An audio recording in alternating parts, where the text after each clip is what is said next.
தாவேகா அமைச்சரவையில் நாங்கள் இருக்கிறோம், ஆனால் தாவேகா கூட்டணியில் கிடையாது. இந்த பேச்சு இன்றைக்கு இருக்கக்கூடிய தாவேகா தலைமைக்கு மிகப்பெரிய தலைவலியை, எரிச்சலை ஏற்படுத்தியிருக்கிறது. 2 எம்எல்ஏக்களை வைத்திருக்கக்கூடிய மாற்றி மாற்றி பேசக்கூடிய விசிகாவை தன் கூட்டணியில் வைத்திருப்பதை விட 4 தொகுதிகளை வைத்திருக்கக்கூடிய பாமகவை தாவேகா கூட்டணியில் வைத்திருந்தால் என்ன? மீண்டும் விசிகா அண்ணா அறிவாலை பக்கம் வந்தால் சேர்க்கவே கூடாது என்பதுதான் திமுக தொண்டர்களின் மனக்குமரல். தொடர்ந்து சமூக வலைத்தளங்களில் பேசப்படக்கூடிய அரசியலை பற்றி இந்த காணொலியில் பார்க்கலாம். தமிழ்நாட்டுல எல்லாமே சேஞ்ச் ஆயிடுச்சு. உங்க நகையையும் சேஞ்ச் பண்ணுங்க. உங்க பழைய நகைக்கு கிராமுக்கு 150 ரூபாய் கூடுதலா வாங்கி புது நகை எடுத்துக்கோங்க. அதே கம்மி சேதாரம் தான் உங்க லலிதால மட்டும்தான். சிட்டாசிஸ் தமிழர் 4.0 அணிகளாய் திரள்வோம், அமைப்பாய் உயர்வோம். ஜூலை 24-25 ஹில்டன், சென்னை.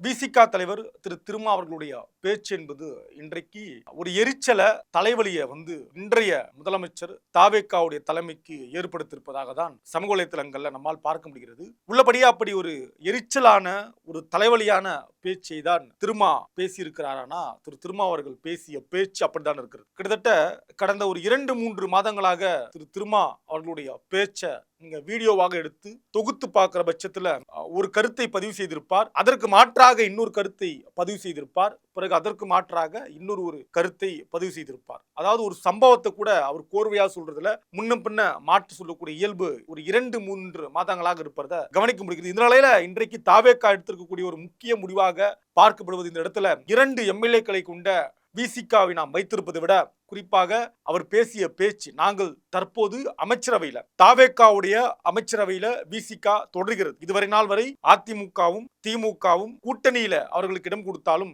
அமைச்சரவையில் அவர்களுக்கான இடத்தை கொடுக்கவில்லை. ஆட்சியில் பங்கு, அதிகாரத்தில் பங்கு என்று இவர்கள் பேசினாலும், இவர்கள் பயணித்தாலும் 2 கட்சிகளும் கொடுக்க மறுத்ததை இன்றைக்கு தாவேகா அவர்களுக்கு கொடுத்திருக்கிறது. தாவேகா அறுதி பெரும்பான்மையோடு ஆட்சி அமைத்து பிறகு இந்த கூட்டணி ஆட்சி என்கிற ஒரு கொள்கையை முடிவெடுத்து அதன் காரணமாக திருமாவுக்கு, அதாவது விசிகாவுக்கு இந்த கூட்டணி ஆட்சியில பங்கு கொடுக்கல. நம்ம முதல்ல அதுல புரிஞ்சுக்கணும். இயல்பாகவே அரசியல் ரீதியாக ஒருவேளை மெஜாரிட்டியோடு அவர்கள் ஆட்சி அமைத்திருந்தால் இப்படியெல்லாம் கூட்டணியில பங்கு கொடுத்திருப்பார்களானா நிச்சயம் கொடுத்திருக்கவே மாட்டார்கள். இவங்க அந்த கூட்டணியில பயணம் செய்து தேர்தலை சந்தித்திருந்தாலும் கூட கொடுத்திருக்க மாட்டார்கள். அப்ப இங்க 2வதாக என்ன வாய்ப்புனா, திமுகவுடைய கூட்டணியிலிருந்து வெளியேறி தாவேகா ஒரு அறுதி பெரும்பான்மையோடு ஒரு ஆட்சி அமைக்க, இன்றைக்கு ஒரு நிலைத்தன்மையற்ற ஆட்சியாக இருக்கக்கூடிய தாவேகா ஆட்சி காப்பாற்றிக் கொள்ள திமுகவுக்கு கேடயமாக தேர்தல் களத்தில், அரசியல் களத்தில், கருத்தியல் களத்தில் நின்றது விசிகாவுடைய பெரும் பங்கு இருக்கு. திரு திருமாவளவனுடைய பேச்சும் கடந்த காலங்கள் அப்படிதான் இருந்தது. அந்த வகையில திமுகவுடைய கொள்கையோடு ஒத்து போகிற கொள்கை தான் விசிகாவுடைய கொள்கையும் கூட. ஆனால் இன்றைக்கு அவர் மாறி பேசுவது என்பது எப்படின்னா, ஆட்சி அதிகாரத்துல அவங்க பங்கு கொடுக்கறாங்க, திமுகவுக்கு கேடயமாக இருந்த விசிகாவை தன் பக்கம் நிறுத்தி பிறகு திமுகவை எதிர்ப்பதற்கே அந்த ஆயுதத்தை பயன்படுத்தக்கூடிய யுத்தியை தான் வெளிப்படையாக திரு ஆதவர்ஜன் அவர்கள் பயன்படுத்தியிருக்கிறார். திமுகவுடைய கூட்டணியை உடைக்கணும், கொள்கை கூட்டணி என்று இவர்கள் தமிழ்நாட்டு மக்கள் காதல பூசுத்திட்டு இருந்தாங்க. ஆனால் கூட்டணி என்பதே தொகுதி தான். இங்க தொகுதி பங்கீடு தான் கூட்டணி என்பதை 3-4 ஆண்டுகளாக பேசி வருபவர், தெளிவாக பேசி வருபவர் திரு எடப்பாடி பழனிசாமி அவர்கள். இது ஒரு தொகுதி பங்கீடு, தேர்தலுக்கான தொகுதி பங்கீடு. ஆனா இவங்க கொள்கை கூட்டணி அப்படியெல்லாம் அரசியல்ல முட்டு கொடுத்தார்கள், வாயில வட சுட்டாங்க. ஆனா இன்றைக்கு அது கொள்கை கூட்டணி கிடையாது, தொகுதி பங்கீடு என்பதை தோழமை கட்சியான கம்யூனிஸ்ட் கட்சிகள் கூட அதை இப்பொழுது பேச தொடங்கி இருக்கிறார்கள். இது ஒரு தொகுதி பங்கீடு என்று.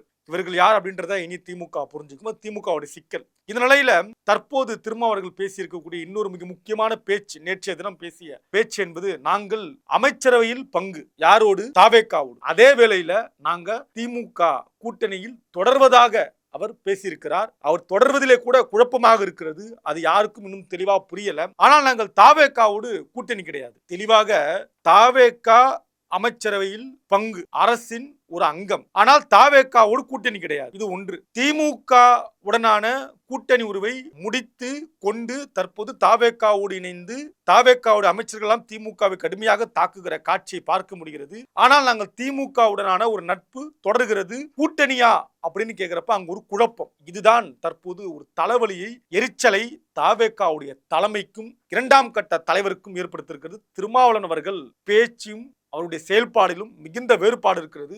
நம்மோடு அமைச்சரவையிலே பங்கெடுத்துக் கொண்டிருக்கிறார். நாம் அவருக்கு உரிய மரியாதை கொடுத்திருக்கிறோம். அதிலே கூட சொல்ல வந்த முக்கியமான செய்தி என்பது தாவேகாவுக்கு ஆதரவு நிலைப்பாடு விசிக அடுத்திருக்கிறது. ஆனால் இந்த ஆதரவு நிலைப்பாடு தொடர வேண்டும். திருமாவர்கள் அரசியல் விளையாட்டு விளையாடக்கூடாது.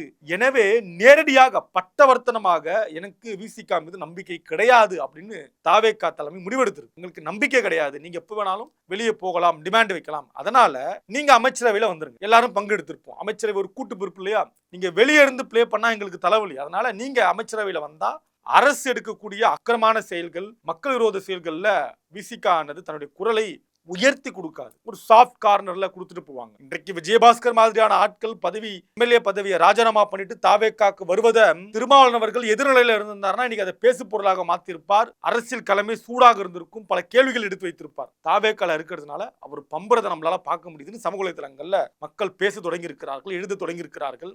அந்த வகையில தாவேகா இந்த எரிச்சலை ஏற்படுத்தியிருப்பது திருமாவளவனுடைய பேச்சு. எனவே தற்போது 2 சீட்டு இருக்கக்கூடிய விசிகாவை நம்புவதை விட 4 சீட்டு 4 எம்எல்ஏக்கள் இருக்கக்கூடிய பாமகவை சேர்த்து கொண்டால் என்ன? விசிக தள்ளாடுகிறது, பேச்சில நிதானம் கிடையாது, மாற்றி மாற்றி பேசுகிறார்கள். தப்போ சரியோ இருக்கிற கூட்டணிக்கு முழுமையாக செயல்படுவதில் பாமக தெளிவாக இருக்கும். அந்த வகையில் பாமகவை சேர்த்து கொண்டால் என்ன என்கிற ஒரு முடிவை எடுப்பதாக தகவல் வந்திருக்கிறது. அண்ணாரிவாளையமும் அலர்ட்டா இருக்கணும்னு திமுக தொண்டர்கள் தற்போது சொல்கிறார்கள் தலைமைக்கு. ஒருவேளை விசிக திரும்பி அறிவாலயம் பக்கம் வந்தால் சேர்க்க வேண்டாம் என்பதுதான் திமுக தொண்டர்களுடைய மனநிலையாகவும் இருக்கிறது. என்ன மாற்றம் நடக்க இருக்கிறது என்பதை தொடர்ந்து பார்க்கலாம். நன்றி, வணக்கம். அதிக மசாலா, அதிக சுவை ஆச்சி மசாலா. உங்களுடைய பழைய நகைகளை மாற்றி கூடுதலாக கிராமுக்கு விலை பெற லலிதா ஜுவல்லரி, கிங் 360 இணைந்திருங்கள். தமிழ்நாட்டுல எல்லாமே சேஞ்ச் ஆயிடுச்சு. உங்க நகையையும் சேஞ்ச் பண்ணுங்க. உங்க பழைய நகைக்கு கிராமுக்கு 150 ரூபாய் கூடுதலா வாங்கி புது நகை எடுத்துக்கோங்க. அதே கம்மி சேதாரம் தான் உங்க லலிதால மட்டும்தான். சிட்டாசிஸ் தமிழர் 4.0 அணிகளாய் திரள்வோம், அமைப்பாய் உயர்வோம். ஜூலை 24-25 ஹில்டன், சென்னை.